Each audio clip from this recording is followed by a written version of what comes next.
It's okay, I'm back! I managed to survive my last review unscathed, and I brought along movie Jetstorm with me. Big thanks to Greg for Mercy for being my newest sub. Thank you very much, sir.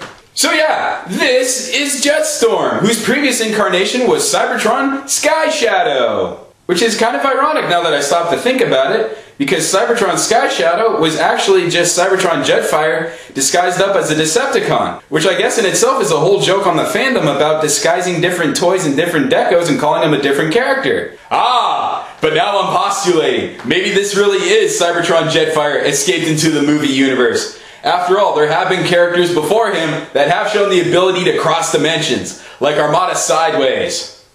Or wait, maybe it was Road Pig. Or maybe it was G2 Soundwave? Somebody had that power to cross dimensions, damn it, and that's the point I'm trying to make. How else are you going to explain a bunch of the Unicron trilogy toys inexplicably showing up in the 07 movie toy line? What? What? Hasbro just re-released a bunch of the old toys to minimize cost and maximize profit? Come here. No, come here. All the clues are right there, man. You just gotta know what to look for. Like the deco on Jetstorm here. Mostly white and gray with some red touches like that stripe right there. You know who else had that? Jetfire from G1. And then there's the other thing cleverly concealed away that Jetfire was known for. Firepower. At first glance, when you're looking at this guy, you think to yourself, I ain't seeing much. Just a pair of missile launchers that kind of resemble machine guns. Big deal, whatever. My cousin down in Hoboken, he got triple missile launchers. That's when Jetstorm does this and shuts you up. Now look at that. His entire tail section just folded over to form another weapons array. Only a Cybertronian could pull off an aerodynamic impossibility like this one and still be able to fly. Now if I still had the batteries installed or a Cyber Planet key, I could show you what these do. They light up and they make the cannons pop out just a little bit. Ta-da! Well, thank God for editing software, because now I can totally over-sensationalize what this guy can actually do. When you press the two buttons here on the back, it's supposed to give you light and sounds. But let's see what happens when you press them now. Good morning, Cybertron! And if that's still not enough firepower for you, well then it's time to go into fan mode. Pressing this button alongside the bottom reveals some rocket pods.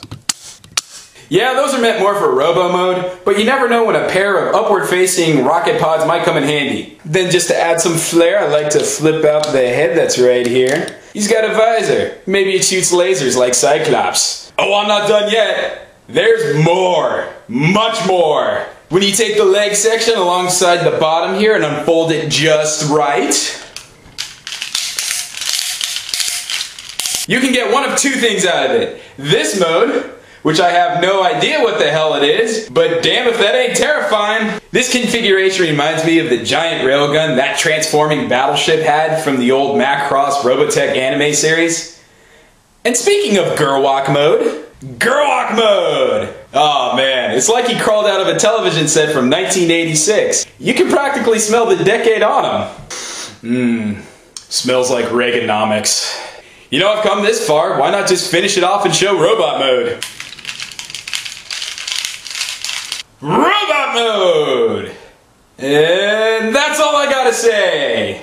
Out of the two modes, the robot form is where this transformer really suffers. Huge square blocks of kibble for legs, limited movement in the arms because of giant kibble, his entire wing section which just becomes kibble that you can't fold away, his weapons backpack which is now just a backpack, and I saved the best atrocity for last, no midsection.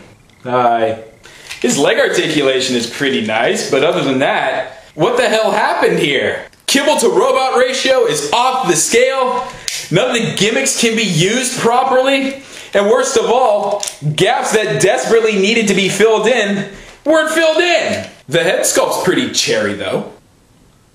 Obviously this is one of those toys of limited capability. The robot mode up front looks great, but that's all you're gonna get out of it. Everything else, yeah, not so much. Jetstorm's alt mode of a plane is where you're definitely going to have the most fun with the guy, and where you can get the most out of the gimmicks, and where you can probably turn it into a few more fan modes I haven't thought of, so do that instead. It's robot mode you want to avoid, because sadly, you can only do next to nothing with this guy. Sorry, Jetstorm. It's time to hang you up.